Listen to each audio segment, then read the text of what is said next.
मैं सैयद शाहनवाज हुसैन हुआ हूँ, खुदा के नाम पर हल्फ लेता हूँ। बीजेपी के बड़े नेताओं में शुमार शाहनवाज हुसैन बिहार से पार्टी का बड़ा मुस्लिम चेहरा रहे हैं। पार्टी ने बड़ा दांव खेलते हुए फरवरी महीने में उन्हें पहले तो बिहार विधान परिषद का सदस्य और फिर नीतीश कैबिनेट में उद्योग मंत्री बनाया।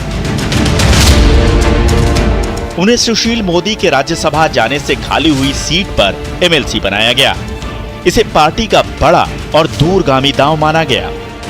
इससे पहले बिहार विधानसभा चुनाव में एक भी मुस्लिम प्रत्याशी नहीं देने के कारण बीजेपी पर मुस्लिम विरोधी होने के आरोप लग रहे थे। अल्पसंख्यक राजनीति करने वाले नीतीश कुमार की पार्टी जेडीयू से 2020 विधानसभा चुनाव में कोई भी मुस्लिम प्रत्याशी विधानसभा नहीं पहुंच सका, लेकिन इस एक दांव से बीजेपी ने सभी विरोधियों को चित कर दिया। साथ ही मुख्यमंत्री नीतीश कुमार पर भी दबाव बढ़ा दिया। हालांकि नीतीश कुमार ने बहुजन समाज पार्टी के एकमात्र विधायक जमा खान को अपने पाले में कर और मंत्री बनाकर इसकी काट ढूंढने की कोशिश की। साल 2014 का लोकसभा चुनाव हारने के बाद शाहनवाज हुसैन पार्टी में हाशिए पर थे। 2019 के लोकसभा चुनाव में भागलपुर की उनकी सीट एनडीए में बीजेपी के सहयोगी जेडीयू के कोटे में चली गई थी।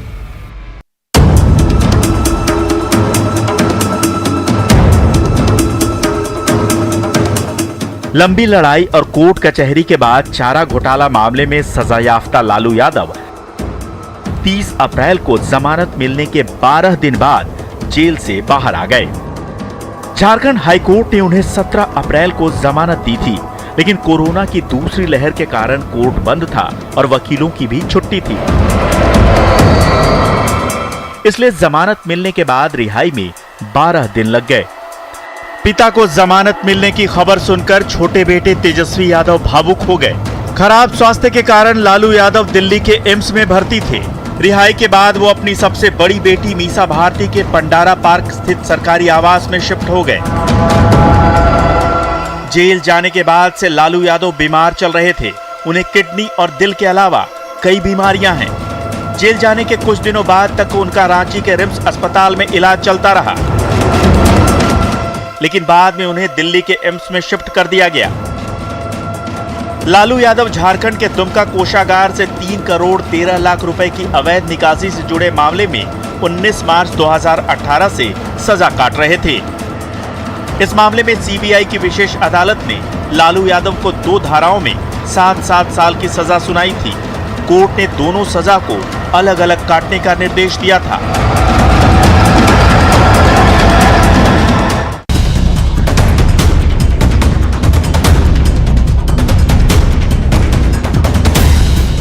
लोक जनशक्ति पार्टी पर कब्जे को लेकर चाचा भतीजे में चल रही जंग आखिरकार पार्टी के बंटवारे के साथ खत्म हुई।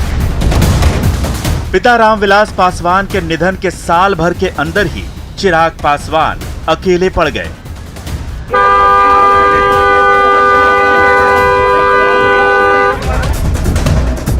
चौदह जून को जैसे ही चिराग को पार्टी में टूट की भनक लगी, वो अपने चाचा पशुपति पारस के दिल्ली स्थित घर पर पहुंच गए, लेकिन चाचा के दरवाजे उनके लिए बंद हो चुके थे। गेट बंद होने के कारण देर तक वो गाड़ी में बैठकर इंतजार करते रहे। दिल्ली से लेकर पटना तक दोनों गुटों के कार्यकर्ता सड़कों पर उतर गए और एक दूसरे पर आरोप प्रत्यारोप लगाने लगे। पशुपति पारस पार्टी में तानाशाही का आरोप लगा रहे थे, तो चिराग पासवान ने चाचा पर विश्वासघात का आरोप लगाया। पार्टी के 6 में से 5 सांसद पशुपति पारस के पाले में चले गए। चिराग की लाख कोशिशों का चाचा पर कोई असर नहीं हुआ और वो निर्विरोध लोजपा के राष्ट्रीय अध्यक्ष चुन लिए गए। बाद में मंत्रिमंडल विस्तार में पशुपति पारस को केंद्र सरकार में मंत्री बनाया गया। इससे पहले बिहार विधानसभा चुनाव में 143 सीटों पर चुनाव लड़ने के बावजूद लोजपा महज 1 सीट ही जीत पाई थी, लेकिन पार्टी के इस एकमात्र विधायक राजकुमार सिंह ने बाद में जेडीयू ज्वाइन कर लिया।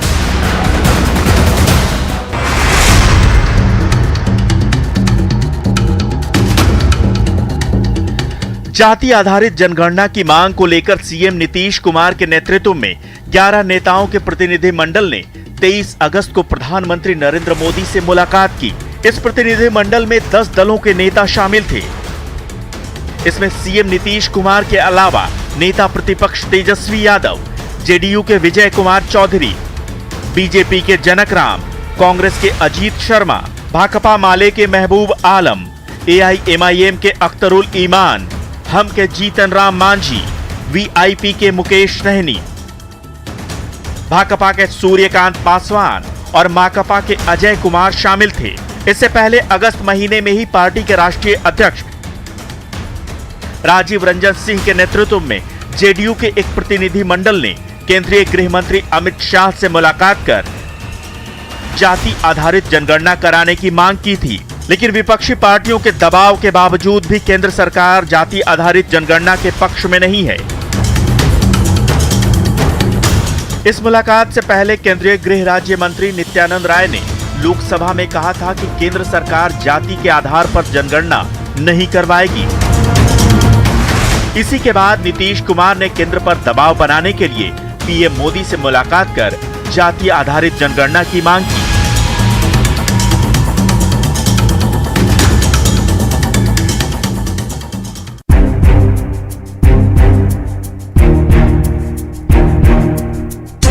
सीपीआई नेता कन्हैया कुमार ने 28 सितंबर को कांग्रेस का दामन थाम लिया। राहुल गांधी ने खुद कन्हैया कुमार को पार्टी में शामिल कराया। कन्हैया न तो कहीं से विधायक हैं और न ही सांसद। वो बेगूसराय से केंद्रीय मंत्री गिरिराज सिंह के खिलाफ 2019 का लोकसभा चुनाव हार चुके हैं। माना जा रहा है कि कई राज्यों में बगावत से परेशान कांग्रेस ने युवाओं पर दांव खेलने की तैयारी में कन्हैया को पार्टी में शामिल कराया। कांग्रेस को लगता है कि वो युवा चेहरों की बदौलत अपनी स्थिति मजबूत कर लेगी। हालांकि कन्हैया कुमार अब तक कांग्रेस को बिहार में मजबूती दिला सके हैं, ऐसा लगता नहीं। कुशेश्वर स्थान और तारापुर सीट पर हुए उपचुनावों में भी उनका कोई असर नहीं दिखा। कन्हैया कुमार के सीपीआई छोड़ने की कई वजहें सामने आई।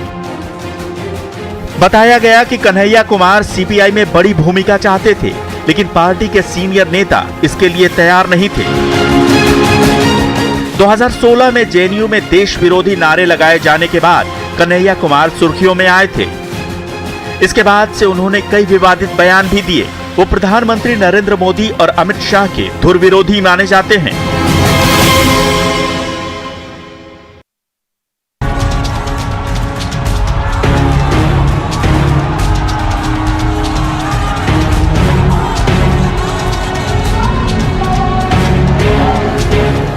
कुशेश्वर स्थान और तारापुर दोनों सीटों पर हुए उपचुनाव में जेडीयू ने जीत दर्ज की। इस चुनाव में आरजेडी और जेडीयू के बीच सीधी टक्कर रही।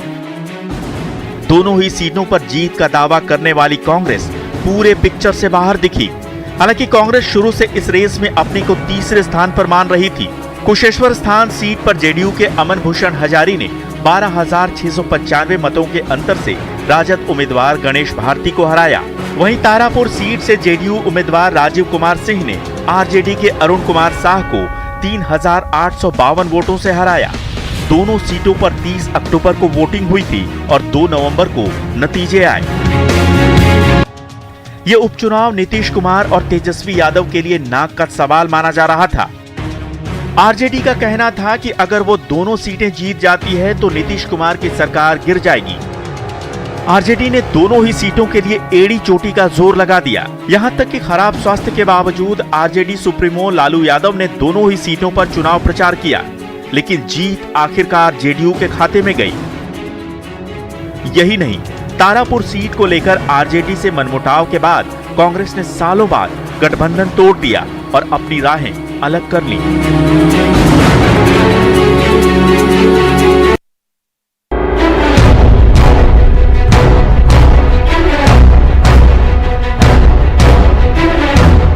आरजेडी सुप्रीमो लालू यादव ने 24 नवंबर को पार्टी ऑफिस में 6.5 टन वजनी लालटेन को रोशन किया। इस दौरान उनके छोटे बेटे और नेता प्रतिपक्ष तेजस्वी यादव मौजूद रहे, लेकिन बड़े बेटे तेज प्रताप यादव नजर नहीं आए। पार्टी के 25वें स्थापना वर्ष के मौके पर इस खास लालटेन को आरजेडी ऑफिस में लगाया गया है। इस लालटेन को लेकर काफी विवाद भी हुआ। दरअसल ऐसी तस्वीरें सामने आई जिसमें दिख रहा था कि इस लालटेन के अंदर बिजली से चलने वाले एलईडी बल्ब लगाए गए थे। जेडीयू अध्यक्ष ललन सिंह ने लालटेन के अंदर रोशनी के लिए लगे बिजली के बल्ब का वीडियो ट्वीट करते हुए लिखा कि नीतीश कुमार की बिजली का प्लग लगाए बिना बनावटी लालटेन भी जलना नामुमकिन है। लालटेन के अनावरण के लिए पार्टी नेताओं और कार्यकर्ताओं ने खास तैयारी की थी। लालू करीब 4 साल के बाद आरजेडी ऑफिस पहुंचे थे। इससे पहले वो साल 2017 में पार्टी के स्थापना दिवस के मौके पर यहां आए थे। इसके बाद चारा घोटाला मामले में उन्हें जेल जाना पड़ा। जेल से बाहर आने के बाद वो पहली बार कार्यालय पहुंचे। उन्होंने जिस लालटेन को रोशन किया वो खास है। एक तो इसका वजन 6.5 टन है, तो दूसरी ओर ये राजस्थान के गुलाबी संगमरमर से बना है। इसकी ऊंचाई 11 फीट है। एक और खास बात यह है कि इसकी लौ हमेशा जलती रहेगी।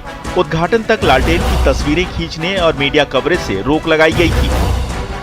रेनोवेशन के बाद आरजेडी कार्यालय में 20 सीसीटीवी कैमरे भी लगाए गए हैं। कुल मिलाकर राजद कार्यालय में काफी बदलाव किए गए हैं।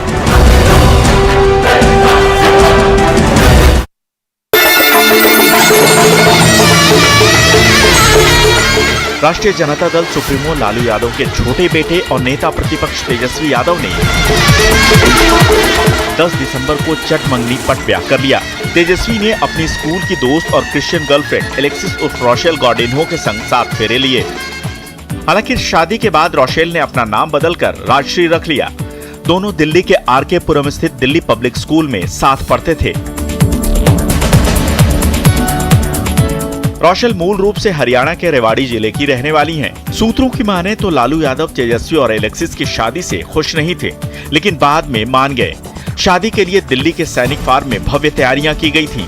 लालू परिवार ने इस शादी को बेहद गोपनीय रखा। यहाँ तक कि परिवार के नजदीक के कई लोगों को भी इसकी जानकारी नहीं दी गई थी। बिहार से दूर दिल्ली में हो रही इस शादी में खास लोगों को ही निमंत्रित किया गया था। इस शादी समारोह में लालू परिवार के अलावा उत्तर प्रदेश के पूर्व मुख्यमंत्री अखिलेश यादव और उनकी पत्नी डिंपल यादव भी शामिल हुई। तेजस्वी यादव की बहन रोहिणी आचार्य अपने भाई की शादी में शरीक नहीं हो सकी। पटना स्थित पार्टी ऑफिस के अलावा जिला मुख्यालयों में आरजेडी कार्यकर्ताओं ने खूब जश्न मनाया और मिठाइयां बांटी। प्रदेश अध्यक्ष जगदानंद सिंह इस मांगलिक मौके पर भले ही दिल्ली नहीं गए, लेकिन पटना में जश्न में शामिल हुए।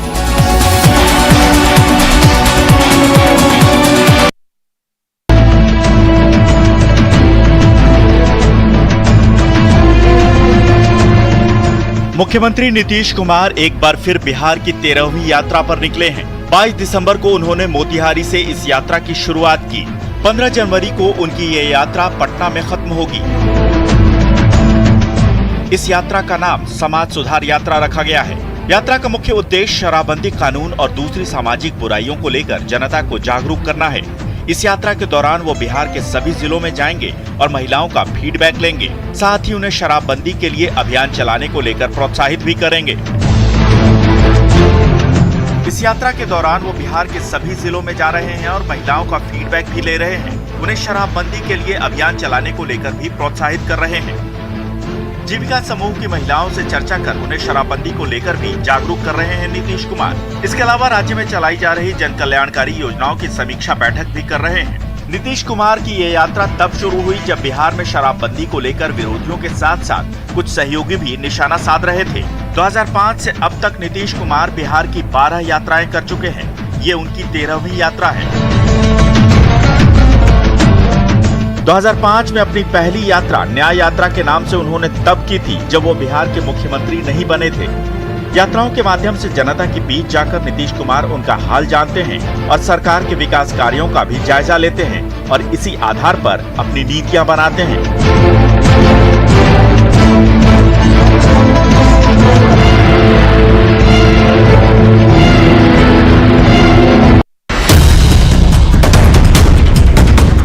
साल 2021 के आखिर में जेडीयू एक बार फिर बिहार को विशेष दर्जा दिलाने की मांग को लेकर मुखर रही। दरअसल हाल ही में आई नीति आयोग की एक रिपोर्ट में बिहार को मानव विकास सूचकांक और ग्रोथ रेट के मामले में निचले पायदान पर दिखाया गया है। इसी रिपोर्ट के बहाने नीतीश कुमार ने एक बार फिर बिहार को विशेष दर्जा दिलाने की मांग रख दी। नीतीश कुमार का कहना है कि राज्य के पास सीमित संसाधन है, प्रति व्यक्ति आय में भी बिहार पीछे है और नीति आयोग की रिपोर्ट भी इसकी पुष्टि करती है।